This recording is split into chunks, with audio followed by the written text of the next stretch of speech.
Good afternoon everyone. ನಿನ್ನೆ secretary practice subject ಕಂಪನಿಯ ಕಾರ್ಯದರ್ಶಿಯ ನಿರ್ವಹಣಾ ಶಾಸ್ತ್ರ ಸಬ್ಜೆಕ್ಟನ್ನು ನಿಮಗೆ ಅದರಲ್ಲಿ ಫಸ್ಟ್ ಯೂನಿಟ್ ಯಾವುದು ಕಾನ್ಸೆಪ್ಟ್ ಆಫ್ ಕಂಪನಿಯ ಸಾಮಾನ್ಯ ಜ್ಞಾನ, ಕಂಪನಿ ಇಂಟ್ರೊಡಕ್ಷನನ್ನು ಹೇಳಿದ್ದೆ. ಜೊತೆಗೆ ಮೀನಿಂಗ್ ಡೆಫಿನೇಷನ್ಗಳನ್ನು ಹೇಳಿ ನಿಮಗೆ ನೋಟ್ಸನ್ನು ಆನ್ಲೈನಲ್ಲಿ ನಿಮಗೆ ಆಲ್ರೆಡಿ ಕಳಿಸಿದ್ದೆ ಗೂಗಲ್ ಮೀಟಲ್ಲಿ. ಕೆಲವರು ಅಟೆಂಡ್ ಆಗಿದ್ರಿ ಕ್ಲಾಸ್ಗೆ, ಕೆಲವರು ಅಟೆಂಡ್ ಆಗಿಲ್ಲ. ಆದರೆ ಪ್ರತಿಯೊಬ್ಬರು ಕ್ಲಾಸ್ಗಳಿಗೆ ಅಟೆಂಡ್ ಆಗಬೇಕು, ಯಾಕಂದರೆ ಇದು ಆನ್ಲೈನ್ ಕ್ಲಾಸ್ ಆಗಿರೋದ್ರಿಂದ ನೀವೆಲ್ಲರೂ ಅದನ್ನು ಕೇಳಬೇಕು. ಜೊತೆಗೆ ನಿಮಗೇನು ವಾಟ್ಸಪ್ಪಲ್ಲಿ ನಿಮ್ಗೆ ಇಮೇಜ್ಗಳನ್ನು ಸೆಂಡ್ ಮಾಡಿರ್ತೀವಲ್ಲ ನೋಟ್ಸ್ ಬರೀಲಿಕ್ಕೆ, ಅವನ್ನೆಲ್ಲದನ್ನು ನೀವು ಬರೀಬೇಕು. ಹಂಗಂದರೆ ಮಾತ್ರ ನಿಮಗೆ ಅರ್ಥ ಆಗುತ್ತೆ. ನಿನ್ನೆ ಕ್ಲಾಸಲ್ಲಿ ನಾನು ಏನು ಹೇಳಿದ್ದೆ ನಿಮಗೆ, ಎಸ್ಟರ್ಡೇ ಕ್ಲಾಸಲ್ಲಿ ಕಂಪನಿ ಅಂದರೆ ಏನು ಅಂದರೆ ಕಂಪನಿ ಬಗ್ಗೆ ಇಂಟ್ರೊಡಕ್ಷನನ್ನು ಹೇಳಿ, ಅದ್ರ ಜೊತೆ ಅದ್ರದ್ದು ಮೀನಿಂಗನ್ನು ಹೇಳಿ, ಮತ್ತು ಅದ್ರದ್ದು ಅರ್ಥವನ್ನು ನಿಮಗೆ ಬರೆಸಿದ್ದೆ. ಇವತ್ತಿನ ಕ್ಲಾಸಲ್ಲಿ ಏನು ಡಿಸ್ಕಸ್ ಮಾಡೋದು ಅಂತಂದರೆ features of characteristics or features of ಕಂಪನಿಯ ಲಕ್ಷಣಗಳು ಯಾವ ರೀತಿ ಇದ್ದಾವೆ. ಕಂಪನಿಯ ಲಕ್ಷಣಗಳು ಯಾವ ರೀತಿ ಇದ್ದಾವೆ ನೋಡ್ರಿ. ಫಸ್ಟ್ ಒನ್, ಟೋಟಲ್ 12 ಫೀಚರ್ಸ್ ಅಂದರೆ 12 ಲಕ್ಷಣಗಳು ಬರ್ತವೆ. ಕಂಪನಿಯ ಲಕ್ಷಣಗಳಲ್ಲಿ ಟೋಟಲ್ 12 ಲಕ್ಷಣ. ಕ್ಯಾರೆಕ್ಟರಿಸ್ಟಿಕ್ಸ್ ಆರ್ ಫೀಚರ್ಸ್ ಆಫ್ ಕಂಪನಿಯಲ್ಲಿ ಟೋಟಲ್ 12 ಕ್ಯಾರೆಕ್ಟರಿಸ್ಟಿಕ್ಸ್ ಆರ್ ಫೀಚರ್ಸ್ ಬರ್ತವೆ. ಅದರಲ್ಲಿ ಫಸ್ಟ್ ಕ್ಯಾರೆಕ್ಟರಿಸ್ಟಿಕ್ ಆರ್ ಫೀಚರ್ ಅಂದರೆ ಮೊದಲನೇ ಲಕ್ಷಣ ವಾಲಂಟರಿ ಅಸೋಸಿಯೇಷನ್ ಆಫ್ ಪರ್ಸನ್ ಅಂದರೆ ವ್ಯಕ್ತಿಗಳ ಸ್ವಯಂ ಸಂಸ್ಥೆ. Voluntary association of person first feature, ಮೊದಲನೇ ಲಕ್ಷಣ ವ್ಯಕ್ತಿಗಳ ಸ್ವಯಂ ಸಂಸ್ಥೆ. ವ್ಯಕ್ತಿಗಳ ಸ್ವಯಂ ಸಂಸ್ಥೆ ಅಂತಂದರೆ ಕಂಪನಿ ಒಂದು ವ್ಯಕ್ತಿಗಳ ಸಮೂಹ. ಈ ವ್ಯಕ್ತಿಗಳ ಸಮೂಹ, ಕಂಪನಿ ಅಂದರೆ ವ್ಯಕ್ತಿಗಳ ಸಮೂಹ. ಕಂಪನಿ ಅಂದರೆ ಓನ್ಲಿ ಒನ್ ಪರ್ಸನ್ ಇರಲ್ಲ ಕಂಪನಿ ಅಂತಂದರೆ ಅಲ್ಲಿ ಒಂದು ಮಿನಿಮಮ್ ಅಂತೇಳಿ ಇಷ್ಟು ಜನ ಮೆಂಬರ್ಸ್ ಇರಲೇಬೇಕು, ಕಂಪಲ್ಸರಿಯಾಗಿ ಇಷ್ಟು ಜನ ಇರಲೇಬೇಕು ಅಂತೇಳಿ ಅದನ್ನು ಮಾಡಿರ್ತಾರೆ. ಅಂದರೆ ಓನ್ಲಿ ಒನ್ ಪರ್ಸನ್. ಈ company for example Santosh and company ಅಂದರೆ ಫಾರ್ ಎಕ್ಸಾಂಪಲ್ ಅವ್ರ ಫ್ರೆಂಡ್ಸ್ ಆಗಿರ್ಬೋದು, ಇಲ್ಲಾಂದ್ರೆ ಅವ್ರ ಫ್ಯಾಮಿಲಿ ಮೆಂಬರ್ಸ್ ಆಗಿರ್ಬೋದು. ಸಂತೋಷ್ ಮಿಸ್ಸಸ್, ಸಂತೋಷನ್ ಇದು ಡಾಟರ್ಸ್ ಅಥವಾ ಸನ್, ಈ ಥರ ಇವರೆಲ್ಲ ಸೇರಿ ಏನಾಗುತ್ತೆ ಒಂದು ಕಂಪನಿ ಅಂತೇಳಿ ಆಗುತ್ತೆ. ಅದೇ ರೀತಿಯಾಗಿ ಇದು ಕಂಪನಿ ಅಂತಂದರೆ ಇದು ವ್ಯಕ್ತಿಗಳ ಸಮೂಹ. The company is A group of person ಅಂತೇಳಿ ಹೇಳ್ತಾರೆ. These person have formed the company on their own interested ಅಂದರೆ ಇದು ತಮ್ಮ ಸ್ವ ಇಚ್ಛೆಯ ಮೇರೆಗೆ ಇದನ್ನು ಕಂಪನಿಯನ್ನು ಸ್ಥಾಪನೆ ಮಾಡ್ತಾರೆ ಅಂತೇಳಿ ಹೇಳ್ತಾರೆ. ಇದು ಯಾರಿಂದನೂ ಒತ್ತಾಯಪೂರ್ವಕವಾಗಿ ಸೇರಿರುವಂತಹದ್ದಲ್ಲ. The association should have a minimum number of person as prescribed by the law ಅಂದರೆ ಇದು ಕಾನೂನು ರೀತಿಯಲ್ಲಿ ಏನಾಗುತ್ತೆ ಕನಿಷ್ಠ ಸಂಖ್ಯೆಯ ಸದಸ್ಯರನ್ನು ಹೊಂದಿರುತ್ತೆ ಅಂತೇಳಿ ಹೇಳ್ತಾರೆ. ಯಾಕಂದರೆ ನಾನು ಹೇಳಿದೆ ಕಂಪನಿ ಅಂತಂದರೆ ಓನ್ಲಿ ಸಿಂಗಲ್ ಪರ್ಸನ್ ಅಲ್ಲ, ಅಂದರೆ ಅದು ವ್ಯಕ್ತಿಗಳ ಸಮೂಹ ಅಂದರೆ ಗ್ರೂಪ್ ಆಫ್ ಪರ್ಸನ್ ಅಂತೇಳಿ. ಅದಕ್ಕೆ ಇದು ಕಾನೂನು ರೀತಿಯಲ್ಲಿ ಅಂದರೆ ಪ್ರಿಸ್ಕ್ರೈಬ್ಡ್ ಬೈ ದ ಲಾ ಅಂತೇಳಿ, ಅಂದರೆ ಕಾನೂನು ರೀತಿಯಲ್ಲಿ ಸದಸ್ಯರನ್ನು ಹೊಂದಿರುವಂತಹ ಒಂದು ಕಂಪನಿ ಅಂತೇಳಿ ಹೇಳ್ಬೋದು. But there is no maximum number of limitation ಅಂದರೆ ಇದು ಕಂಪನಿಯಲ್ಲಿ ಸಂಖ್ಯೆಗಳಿಗೆ ಗರಿಷ್ಠ ಮಿತಿ ಇಲ್ಲ ಅಂತೇಳಿ ಹೇಳ್ತಾರೆ. ಅಂದರೆ ಕನಿಷ್ಠ ಸಂಖ್ಯೆಯ ಜನರು ಬೇಕು, ಆದರೆ ಇದಕ್ಕೆ ಇಷ್ಟು ಜನ ಅಂತೇಳಿ ಲಿಮಿಟೇಷನ್ಗಳು ಇರೋದಿಲ್ಲ ಅಂತೇಳಿ ಹೇಳ್ತಾರೆ. ನೆಕ್ಸ್ಟ್, ಇದರಲ್ಲಿ ಯಾರೊಬ್ಬರಿಗೂ ಕಂಪನಿ ಅಂದರೆ ನಿರ್ದೇಶಕನಾಗಿ ಅಥವಾ ಅಧಿಕಾರಿಯಾಗಿ ಕಾರ್ಯ ಮಾಡಲ್ಲ, ಇದು ಒತ್ತಾಯ ಇರೋದಿಲ್ಲ. ನೀನೇ ಡೈರೆಕ್ಟರ್ ಆಗಬೇಕು, ನೀನೇ ಮ್ಯಾನೇಜರ್ ಆಗಬೇಕು ಅಂತೇಳಿ ಇದರಲ್ಲಿ ಫೋರ್ಸೆಬಲ್ ಇರೋದಿಲ್ಲ. Nobody can be forced to act as the directors or official of a company ಅಂದರೆ ಇಲ್ಲಿ ಯಾರಿಗೂ ಒತ್ತಾಯಪೂರ್ವಕವಾಗಿ ಇರುವುದಿಲ್ಲ. ಅಂದರೆ ನೀನೇ ಅಂದರೆ ನೀನೇ ಡೈರೆಕ್ಟರ್ ಆಗಬೇಕು, ನಿರ್ದೇಶಕನಾಗಬೇಕು ಅಥವಾ ಅಧಿಕಾರಿ ಆಗಬೇಕು, ಆಫೀಸರ್ ಆಗಬೇಕು ಅಂತೇಳಿ ಇಲ್ಲಿ ಒತ್ತಾಯ ಇರುವುದಿಲ್ಲ ಅಂತೇಳಿ ಹೇಳ್ತಾರೆ. ಇದಿಷ್ಟು ಎದರಲ್ಲಿ ಬರುತ್ತೆ, ವ್ಯಕ್ತಿಗಳ ಸ್ವಯಂ ಸಂಸ್ಥೆ, ವಾಲಂಟರಿ ಅಸೋಸಿಯೇಷನ್ ಆಫ್ ಪರ್ಸನ್ ಅಂತಂದರೆ ಫಸ್ಟ್ ಫೀಚರ್ ಏನು ಹೇಳಿದೆ ನಿಮಗೆ, ವಾಲಂಟರಿ ಅಸೋಸಿಯೇಷನ್ ಆಫ್ ಪರ್ಸನ್ ನಿಮಗೆ ಏನು ಹೇಳುತ್ತೆ ಅಂತಂದರೆ ಇದು ಒಂದು ವ್ಯಕ್ತಿಗಳ ಸಮೂಹ, ಇದು ಸ್ವ ಇಚ್ಛೆಯ ಮೇರೆಗೆ ಇದನ್ನು ಸ್ಥಾಪಿಸಲ್ಪಟ್ಟಿರ್ತಾರೆ. ಜೊತೆಗೆ ಇಲ್ಲಿ ಕನಿಷ್ಠ ಸಂಖ್ಯೆಯ ಸದಸ್ಯರನ್ನು ಇದು ಒಳಗೊಂಡಿರುತ್ತೆ. ಆಮೇಲೆ ಇದು ಕಾನೂನು ರೀತಿ ಕನಿಷ್ಠ ಸಂಖ್ಯೆಯ ಜನರನ್ನು ಒಳಗೊಂಡಿರುತ್ತೆ. ಜೊತೆಗೆ ಇದಕ್ಕೆ ಒಂದು ಗರಿಷ್ಠ ಮಿತಿ ಇರುವುದಿಲ್ಲ ಅಂತೇಳಿ ಹೇಳ್ತಾರೆ. ಆಮೇಲೆ ಇಲ್ಲಿ ಯಾರೊಬ್ಬರಿಗೂ ಫೋರ್ಸೇಬಲ್ ಇರೋದಿಲ್ಲ. ನೀವೇ ಡೈರೆಕ್ಟರ್ ಆಗಬೇಕು, ನೀವೇ ಆಫೀಸರ್ ಆಗಬೇಕು, ಅಂದರೆ ನಿರ್ದೇಶಕನಾಗಬೇಕು, ಅಧಿಕಾರಿ ಆಗಬೇಕು ಅಂತೇಳಿ ಯಾವುದೇ ರೀತಿಯಾದಂತಹ ಫೋರ್ಸ್ ಇರೋದಿಲ್ಲ ಅಂತೇಳಿ ನಿಮಗೆ ಫಸ್ಟ್ ಫೀಚರಲ್ಲಿ ನಿಮಗೆ ತಿಳಿಸ್ತಾರೆ. ಸೆಕೆಂಡ್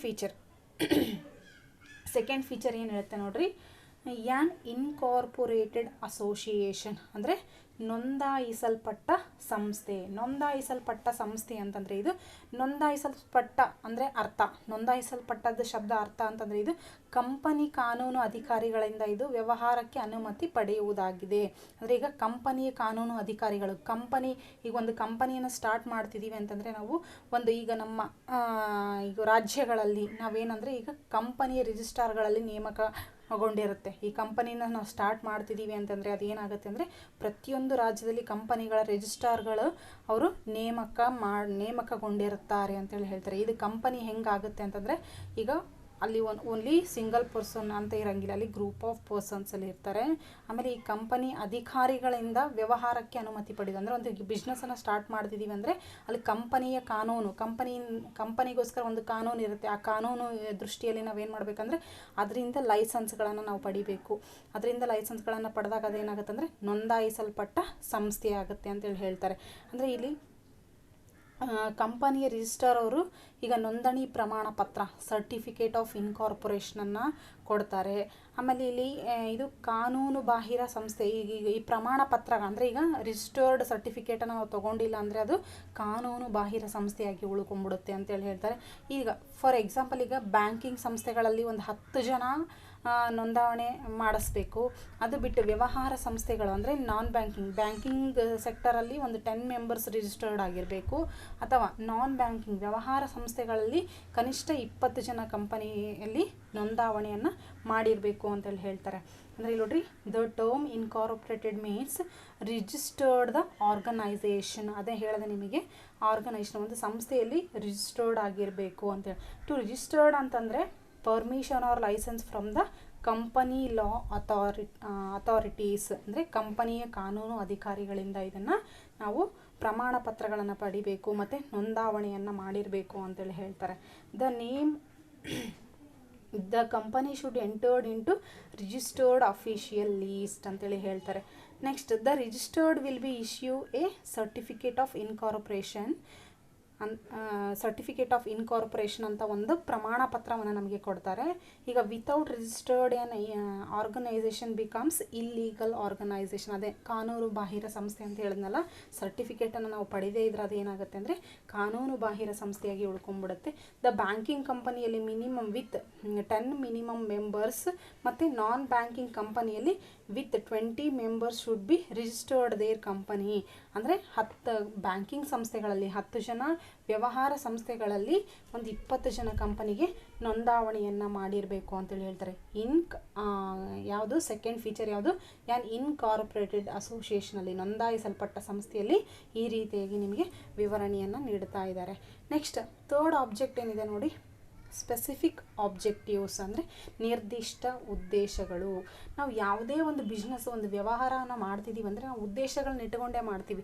ಫಾರ್ ಎಕ್ಸಾಂಪಲ್, ನೀವು ಈಗ BCom ಮಾಡ್ತಾ ಇದ್ದೀರಿ ಅಂತಂದರೆ ನಿಮಗೂ ಒಂದು ಏನಾದರೂ ಗೋಲ್, ಒಂದು ಉದ್ದೇಶ ಇರುತ್ತೆ. ನಾನು ಈ ಥರ ಬ್ಯಾಂಕಿಂಗ್ ಸೆಕ್ಟ್ರಲ್ಲಿ ವರ್ಕ್ ಮಾಡಬೇಕು, ಇಲ್ಲ ಲೆಕ್ಚರರ್ ಆಗಬೇಕು ಅಂದರೆ ನಿಮ್ಮ ಏಮ್ಸ್ ನೀವು ಹೆಂಗಿರುತ್ತೆ ನೀವು ಆ ಥರ ಬಿಲ್ಡ್ ಆಗ್ತಾ ಹೋಗ್ತೀರಿ. ಅದೇ ರೀತಿಯಾಗಿ ಇಲ್ಲೂ ಸಹ ಒಂದು ಕಂಪನಿಯಲ್ಲೂ ಸಹ ಒಂದು ನಿರ್ದಿಷ್ಟ ಉದ್ದೇಶಗಳು ಪರ್ಟಿಕ್ಯುಲರ್ ಆಗಿ ಬೇಕೇ ಬೇಕು. ಅಂದರೆ ಈಗ ನಿರ್ದಿಷ್ಟ ಉದ್ದೇಶ, ಸ್ಪೆಸಿಫಿಕ್ ಆಬ್ಜೆಕ್ಟಿವ್ಸ್ ಅಂತಂದರೆ the association of members is to achieve specific objective. ಸದಸ್ಯರು ಸಂಸ್ಥೆಯ ನಿರ್ದಿಷ್ಟ ಗುರಿಗಳನ್ನು ಅಥವಾ ಉದ್ದೇಶಗಳನ್ನು ಸಾಧಿಸುವ ಸಲುವಾಗಿ ಇದನ್ನು ಕಂಪನಿಯನ್ನು ಸ್ಥಾಪನೆ ಮಾಡಿರ್ತಾರೆ. there are certain defined goals to the group. ಈ ವ್ಯಕ್ತಿಗಳ ಸಮೂಹಕ್ಕೆ ಈಗ ಸಾಧಿಸಬೇಕು ಅಂತೇಳಿ ಸ್ಪಷ್ಟವಾಗಿ ಅವ್ರ ಗುರಿಯನ್ನು ಇಟ್ಟುಕೊಂಡೇ ಅವರು ಕಂಪನಿಯನ್ನು ಸ್ಟಾರ್ಟ್ ಮಾಡಿರ್ತಾನೆ. ಅಂದರೆ ಈಗ ಯಾವುದೇ ಉದ್ದೇಶಗಳಿಲ್ಲದೆ ಕಂಪನಿಗಳನ್ನು ನಾವಿಲ್ಲಿ ಅಂದರೆ ಕಂಪನಿಯನ್ನು ನಾವಲ್ಲಿ ಸ್ಥಾಪನೆ ಮಾಡೋದಿಲ್ಲ ಅಂತೇಳಿ ಹೇಳ್ತಾರೆ. There cannot be any organisation without objectives. ಅದೇ ಯಾವುದೇ ಉದ್ದೇಶ ಇರಲಾರ್ದೇ ಒಂದು ಸಂಸ್ಥೆಯನ್ನು ನಾವು ಸ್ಥಾಪನೆ ಮಾಡೋದಿಲ್ಲ ಅಂತೇಳಿ ಹೇಳ್ತೀವಿ. ಅಂದರೆ ಈಗ ಇದು ಕಂಪನಿಯ ಸ್ಥಾಪನಾಕರ್ತ ಅಂದರೆ ಇಲ್ಲಿ the company promoters should state the objectives in their memorandum. Of association ಅಂತೇಳಿ. ಅಂದರೆ ಈಗ ಕಂಪನಿಯ ಸ್ಥಾಪನಾಕರ್ತ ಅಥವಾ ಪ್ರವರ್ತಕರ ಪ್ರಮೋಟರ್ಸ್ ಕಂಪನಿಯ ಉದ್ದೇಶಗಳನ್ನು ಘಟನಾ ಪತ್ರ ಅಂದರೆ ಮನವಿ ಪತ್ರ ಅಂದರೆ ಮೆಮೊರಂಡಮ್ ಆಫ್ ಅಸೋಸಿಯೇಷನ್ ಅಸೋಸಿಯೇಷನಲ್ಲಿ ಸ್ಪಷ್ಟನೆಯನ್ನು ಗೊಳಿಸಿರ್ತಾರೆ ಅಂತೇಳಿ ಹೇಳ್ತಾರೆ. ಅಂದರೆ ಇವು ಪ್ರತಿಯೊಬ್ಬ ಸದಸ್ಯರಿಗೂ ಗೊತ್ತಿರಬೇಕು.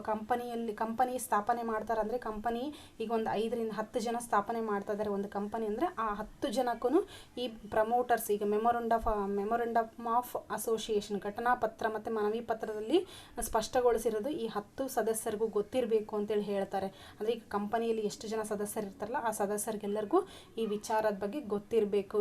ಈಗ ಒಂದು ಉದ್ದೇಶ ಇಟ್ಕೊಂಡೇ ನಾವು ಸ್ಥಾಪನೆ ಮಾಡ್ತಾ ಇದ್ದೀವಿ ಅಂತ ಅಂದಾಗ ಆ ಉದ್ದೇಶ ಈಡೇರಬೇಕು ಅಂತಂದಾಗ ಅಲ್ಲಿ ಈ ಎಲ್ಲ ಸದಸ್ಯರು ಒಂದು ಇನ್ವೆಸ್ಟ್ಮೆಂಟ್ ಮಾಡಿರ್ತಾರಲ್ಲ ಕೂಡಿಸಿದ ಬಂಡವಾಳವನ್ನು ಇಲ್ಲಿ ಬಳಸಲಾಗುತ್ತೆ ಅಂತೇಳಿ ಹೇಳ್ತಾರೆ. ಅಂದರೆ ಈಗ the objects are to be clear and known to every member of the company. The common amount contributed by member is used to attain the stated objectives ಅಂತೇಳಿ ಹೇಳ್ತಾರೆ. ಅಂದರೆ ಈಗ ಅವರು ಕೂಡಿಸಿದ ಬಂಡವಾಳವನ್ನು ಇಲ್ಲಿ ಎಲ್ಲ ಸದಸ್ಯರು ಕೂಡಿಸಿರುವ ಬಂಡವಾಳವನ್ನು ಆ ಉದ್ದೇಶ ಈಡೇರಿಸೋದಕ್ಕಾಗಿ ಇದನ್ನು ಬಳಸುವಂತಹ ಒಂದು ವ್ಯವಸ್ಥೆಯ ಇಲ್ಲಿ ಒಂದು ಲಕ್ಷಣವಾಗಿದೆ ಅಂತೇಳಿ ಹೇಳ್ತಾರೆ. ಇದು ನಿಮಗೆ ಥರ್ಡ್ ಫೀಚರ್, ನಿರ್ದಿಷ್ಟ ಉದ್ದೇಶ, ಸ್ಪೆಸಿಫಿಕ್ ಆಬ್ಜೆಕ್ಟಿವ್ಸ್ ಅಂತೇಳಿ ಹೇಳ್ಬೋದು. ನೆಕ್ಸ್ಟ್ ಫೀಚರ್, ಫೋರ್ತ್ ಫೀಚರ್ ಏನಿದೆ ನೋಡ್ರಿ, ಕೃತಕ ಶಾಸನೀಯ ವ್ಯಕ್ತಿ, ಆರ್ಟಿಫಿಷಿಯಲ್ ಲೀಗಲ್ ಪರ್ಸನ್. ಕೃತಕ ಶಾಸನೀಯ ವ್ಯಕ್ತಿ ಅಂತಂದರೆ ಇದು ಕಂಪನಿಯ ಶಾಸನಬದ್ಧ ಕೃತಕ ವ್ಯಕ್ತಿಯಾಗಿದೆ ಅಂತೇಳಿ. The company is an artificial legal person ಅಂದರೆ ಇದು ನಿಯಮಿತ ವ್ಯಕ್ತಿ ಅಥವಾ ಕೃತಕ ವ್ಯಕ್ತಿಯಾಗಿದೆ ಅಂತೇಳಿ ಹೇಳ್ಬೋದು. ಆಮೇಲೆ ಕಾನೂನು ಪ್ರಕ್ರಿಯೆ ಮೂಲಕ ಇದನ್ನು ಸೃಷ್ಟಿಸಲಾಗಿದೆ. ಅಂದರೆ ಕಾನೂನು ಪ್ರಕ್ರಿಯೆಯಿಂದ ಮೂಲಕ ಇದನ್ನು ಸೃಷ್ಟಿ ಮಾಡಲಾಗಿದೆ. ಇದನ್ನು it is created by A process of law ಅಂತೇಳಿ ಕಾನೂನು ರೀತಿ ಮುಖಾಂತರ ಇದನ್ನು ಸೃಷ್ಟಿ ಮಾಡಲಾಗಿದೆ. ಶಾಸನದ ದೃಷ್ಟಿಯಲ್ಲಿ ಇದು ವ್ಯಕ್ತಿ, ಆದರೆ ಇದು ಕೃತಕ ಅಲ್ಲ. ಅಂದರೆ ಇದು ಇನ್ the eyes of law it is A person but artificial. ಅಂದರೆ ಈಗ ಫಾರ್ ಎಕ್ಸಾಂಪಲ್ ನೋಡಿ, ಈಗ ಗೋಲ್ಡ್ ಅಂತಂದರೆ ಪ್ಯೂರ್ ಗೋಲ್ಡ್ ಅಂತಿರುತ್ತೆ. ಈಗ 1 ಗ್ರಾಮ್ ಗೋಲ್ಡ್ ಅಂತಿರುತ್ತೆ. ಇವಾಗ ಗೋಲ್ಡೇ ಅದು ಬಿಟ್ಟು ನಾವೀಗ ಈ ರೋಲ್ಡ್ ಗೋಲ್ಡ್ ತೊಗೊಂಡು ಇದನ್ನು ಗೋಲ್ಡ್ ಅಂತೇಳಿ ಹೇಳ್ಬೋದು. ಬಟ್ ಆದರೆ ಅದು ಪ್ಯೂರ್ ಗೋಲ್ಡ್ ಆಗುತ್ತಾ? ಆಗಲ್ಲ. ಅಂದರೆ ಅದ್ರ ಬದಲು ಕೃತಕ, ಅಂದರೆ ಇದು ಡುಪ್ಲಿಕೇಟ್, ಕೃತಕ ಅಂತೇಳಿ ಹೇಳ್ತೀವಲ್ಲ ಅದೇ ರೀತಿಯಾಗಿ ಇಲ್ಲಿ ಮಾನವನರಂತೆ ನೈಸರ್ಗಿಕ ಜೀವ ತಾಳಿದ್ದಲ್ಲ, ಮತ್ತು ಜೀವಂತಿಕೆ ಇಲ್ಲ, ಭೌತಿಕವಾಗಿ ದೇಹವನ್ನು ಹೊಂದಿಲ್ಲ, ಇದನ್ನು ಸ್ಪರ್ಶಿಸೋಕ್ಕೂ ಸಹ ಇದನ್ನು ಬರೋದಿಲ್ಲ. ಇದು ಕಾನೂನು ರೀತಿ ವ್ಯಕ್ತಿಯಾಗಿದೆ, ಆದರೆ ವ್ಯಕ್ತಿಗಳ ಸಮೂಹ ಕೈಗೊಳ್ಳುವ ಎಲ್ಲ ಕಾರ್ಯಗಳನ್ನು ನಿರ್ವಹಿಸುತ್ತೆ ಅಂತೇಳಿ ಹೇಳ್ತಾರೆ. It has no life and physical existence as human being. We cannot touch it, but it does so many activities as legal person. ಅಂದರೆ ಇದು ಈ ಕಂಪನಿ ಅಂತಂದರೆ ನಾವು ಈಗ ಬಂದ ತಕ್ಷಣ ಇಲ್ಲಿ ಒಂದು ಹೆಸರಿನಿಂದ ನಾವು ಇಲ್ಲಿನ ಸೂಚನೆ ಮಾಡ್ಲಿಕ್ಕಾಗಲ್ಲ. ಇಲ್ಲಿ 16 ಜನ ಸದಸ್ಯರು ಒಳಗೊಂಡು ಇದು ಕಂಪನಿ ಸೃಷ್ಟಿಯಾಗಿರುತ್ತೆ, ಒಂದು ಸಂಸ್ಥೆ ಆಗಿರುತ್ತಲ್ಲ. ಹಾಗಾಗಿ ಇದು ಆ ಕಂಪನಿ ಹೆಸರು ಮೇಲೇ ನಾವು ಪ್ರತಿಯೊಂದು ವ್ಯವಹಾರಗಳನ್ನು ಮಾಡ್ತೀವಿ. ಅದು ಬಿಟ್ಟು ನಾವು ಸದಸ್ಯರ ಹೆಸರುಗಳ ಮೇಲೆ ನಾವು ಯಾವುದನ್ನ ವ್ಯವಹಾರ ಮಾಡ್ತೀವಿ ಆ ಕಂಪನಿಯಲ್ಲಿ ಇಲ್ಲ. ನಾವು ಏನೇ ಅಲ್ಲಿ ಕಾರ್ಯವನ್ನು ನಿರ್ವಹಿಸಲಿ, ಏನೇ ಒಂದು ಉದ್ದೇಶಗಳನ್ನು ಈಡೇರಿಸಲಿ, ನಾವು ಅಂದರೆ ಇಂಥ ಪರ್ಸನ್ ಹೆಸರನ್ನು ಗುರುತಿಸಿ ನಾವು ಮಾಡಲ್ಲ. ಅಲ್ಲಿ ಕಂಪನಿಯಲ್ಲಿ ಏನು ಹೆಸರಿಟ್ಟಿರ್ತೀವಲ್ಲ, ಕಂಪನಿ ಏನು ಸಂಸ್ಥೆಯನ್ನು ಸ್ಥಾಪನೆ ಮಾಡಿರ್ತೀವಲ್ಲ, ಆ ಸಂಸ್ಥೆಯ ಹೆಸರಿನ ಮೇಲೆ ನಾವೇನು ಮಾಡ್ತೀವಿ, ಅಲ್ಲಿ ಎಲ್ಲ ಕಾರ್ಯಗಳನ್ನು ಅಲ್ಲಿ ನಾವು ನಿರ್ವಹಿಸ್ತೀವಲ್ಲ. ಅದಕ್ಕೆ ಇದನ್ನು ಕೃತಕ ಶಾಸನೀಯ ವ್ಯಕ್ತಿ, ಆ ಕಂಪನಿಯನ್ನು ಏನು ಮಾಡ್ತಾರೆ, ಕೃತಕ ಶಾಸನೀಯ ವ್ಯಕ್ತಿ. ಇದು ಕಾನೂನು ಪ್ರಕ್ರಿಯೆಯಿಂದ ಮೂಲಕ ಸ್ಥಾಪನೆಯನ್ನು ಮಾಡಿರ್ತಾರೆ ಅಂತೇಳಿ ಹೇಳ್ತಾರೆ. ಈಗ ಕಂಪನಿ ಈಗ ತನ್ನ ಹೆಸರಿನಲ್ಲಿ ಆಸ್ತಿಯನ್ನು ಈ ಕಂಪನಿ ಹೆಸರಿನಲ್ಲಿ ನಾವು ಒಂದು ಆಸ್ತಿಯನ್ನು ಖರೀದಿ ಮಾಡ್ತೀವಿ. ಫಾರ್ ಎಕ್ಸಾಂಪಲ್ ಒಂದು ಬಿಸ್ನೆಸ್ಸನ್ನು ಮಾಡ್ತಾ ಇದ್ದೀವಿ ಅಂತಂದರೆ ಫಸ್ಟ್ ನಮಗೇನು ಬೇಕು, ಲ್ಯಾಂಡ್ ಬೇಕು ಅಂತಂದರೆ ನಾವು 10 ಜನ ಸದಸ್ಯರಿದ್ದೀವಿ ಅಂತಂದರೆ, ಫಾರ್ ಎಕ್ಸಾಂಪಲ್ 10 ಜನ ಸದಸ್ಯರಿದ್ದೀವಿ ಅಂದರೆ 10 ಜನ ಸದಸ್ಯರೆಲ್ಲರೂ ಸೇರಿ ಒಂದು ಸಂಸ್ಥೆಯನ್ನು ಸ್ಥಾಪನೆ ಮಾಡಬೇಕು ಅಂತಂದರೆ ಆ 10 ಜನ ಸೇರಿ ಒಂದು ಕಂಪನಿಗೆ ಹೆಸರನ್ನು ಕೊಡ್ತೀವಿ. ಆ ಕಂಪನಿ ಹೆಸರು ಮುಖಾಂತರ ಆ ಆಸ್ತಿಯನ್ನು ಖರೀದಿ ಮಾಡೋದು, ಆಮೇಲೆ ಅದನ್ನು ಮಾರಾಟ ಮಾಡ್ಬೋದು ಅವರೆಲ್ಲರೂ ಸೇರಿ. ಅದು ಏನಾಗುತ್ತೆ, ನಿಮಗೆ it can purchase, own and sell.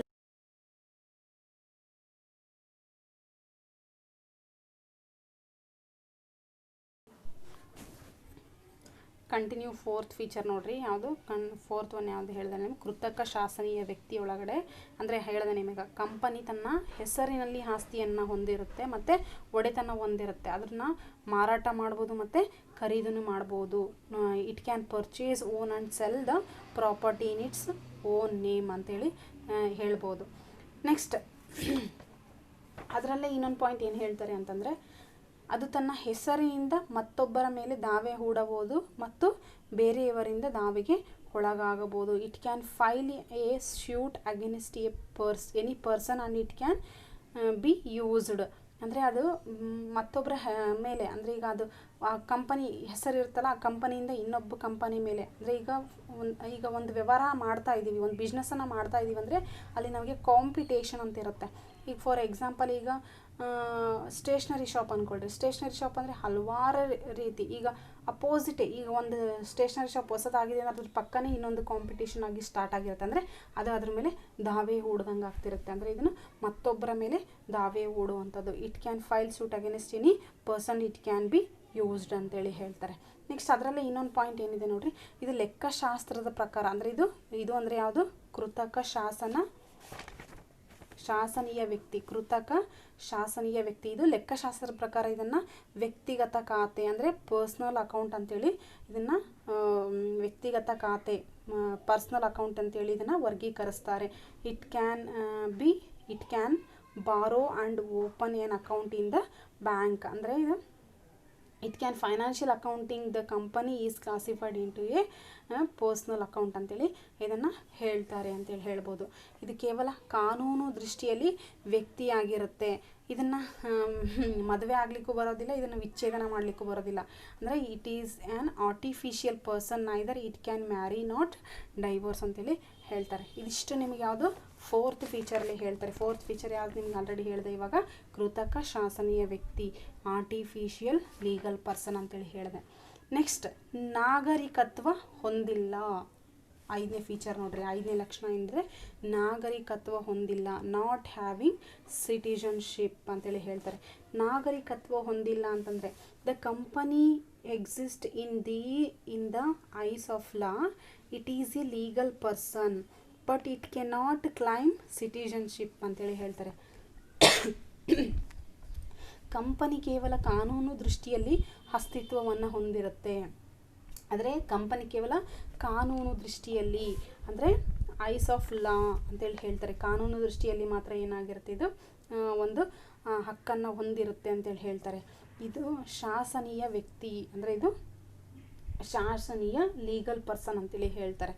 ಇದು ಆದರೆ ಇದು ನಾಗರಿಕತ್ವಗಾಗಿ ಬೇಡಿಕೆ ಸಲ್ಲಿಸಲಾರದು, it cannot claim citizenship ಅಂತೇಳಿ ಹೇಳ್ತಾರೆ. ಯಾವ ರೀತಿ ಅಂದರೆ, ಈಗ ಭಾರತ ಸರ್ಕಾರ ಈಗ ಚುನಾವಣೆ ಆಯೋಗ ಸಿದ್ಧಗೊಳಿಸ್ತದೆ, ಅದರ ಮತದಾರರ ಹೆಸರಲ್ಲಿ ಕಂಪನಿ ಹೆಸರನ್ನು ನೋಂದಣಿ ಮಾಡ್ತೀವ, ಇಲ್ಲ, ಓನ್ಲಿಯಲ್ಲಿ ಈಗ ಎಲೆಕ್ಷನ್ನಲ್ಲಿ ವೋಟ್ಗಳನ್ನು ಹಾಕಬೇಕಂದ್ರೆ ಓನ್ಲಿಯಲ್ಲಿ ಪರ್ಸನ್ಸ್ಗಳು ವೋಟ್ ಹಾಕ್ಬೋದು, ಅದು ಬಿಟ್ಟು ಸಂಸ್ಥೆಗಳು ವೋಟ್ ಹಾಕಲ್ಲ. ಅದೇ ರೀತಿಯಾಗಿ ಇದು ಒಂದು ಪ್ರಕರಣದಲ್ಲಿ, ಯಾವ ಪ್ರಕರಣದಲ್ಲಿ ಅಂತಂದರೆ Tata engineering and locomotive house limited ವಿರುದ್ಧ ಸ್ಟೇಟ್ ಆಫ್ ಇಂಡಿಯಾ ಪ್ರಕರಣದಲ್ಲಿ ಇದನ್ನು ನೀಡಲಾಗಿದೆ ಅಂತೇಳಿ ಹೇಳ್ತಾರೆ. ಈ ನಿರ್ಣಯವನ್ನು, ಅಂದರೆ ಈ ಒಂದು ನಿರ್ಣಯವನ್ನು, it is decided in the famous court case Tata engineering and ಲೋಕೋಮೋಟಿವ್ಸ್ limited versus state of Bihar ಅಂತೇಳಿ ಹೇಳ್ತಾರೆ.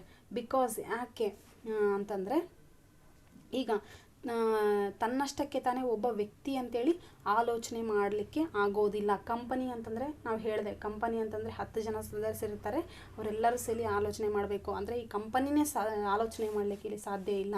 ಇದನ್ನು ತಿಳುವಳಿಕೆ ಹೊಂದಲಾರದು ಮತ್ತು ಕಾರ್ಯನೂ ಸಹ ಇಲ್ಲಿ ಮಾಡಲಾಗಲ್ಲ. ಕಂಪನಿ ಹೆಸರಿನಿಂದ ಮತ್ತೆ ಕೆಲವೊಂದು ವ್ಯಕ್ತಿಗಳೇ ಆಲೋಚಿಸ್ತಾರೆ ಮತ್ತು ಕಾರ್ಯವನ್ನು ಗೈತಾರೆ ಅಂತೇಳಿ. Because the company itself cannot think, understand and act, it is again the human beings to act on ಬಿಹಾಲ್ಫ್ ಆಫ್ ದ ಕಂಪನಿ ಅಂತೇಳಿ ಹೇಳ್ತಾರೆ. ಅಂದರೆ ಇದು ತಾನೇ ಆಲೋಚನೆ ಮಾಡಲಿಕ್ಕೂ ಆಗಲ್ಲ, ತಾನೇ ತಿಳುವಳಿಕೆಯನ್ನು ಹೊಂದಲಿಕ್ಕೂ ಆಗೋದಿಲ್ಲ, ತಾನೇ ಕಾರ್ಯವನ್ನು ಮಾಡಲಿಕ್ಕೆ ಆಗೋದಿಲ್ಲ. ಅಂದರೆ ತನ್ನ ಕಂಪನಿಯ ಹೆಸರಿನ ಮೇಲೆ ಬೇರೆ ಕೆಲವೊಂದು ವ್ಯಕ್ತಿಗಳು ಏನು ಮಾಡ್ಬೋದು, ಆಲೋಚನೆ ಮಾಡ್ಬೋದು, ಕಾರ್ಯವನ್ನು ಕೈಗೊಳ್ಬೋದು, ತಿಳುವಳಿಕೆಯನ್ನು ಹೊಂದ್ಬೋದು ಅಂತೇಳಿ ತಿಳಿಸ್ತಾರೆ. ಇದು ಯಾವುದು, ನಾಗರಿಕತ್ವ ಹೊಂದಿಲ್ಲ, ನಾಟ್ ಹ್ಯಾವಿಂಗ್ ಸಿಟಿಜನ್ಶಿಪ್ ಅಂತೇಳಿ ಹೇಳ್ತಾರೆ.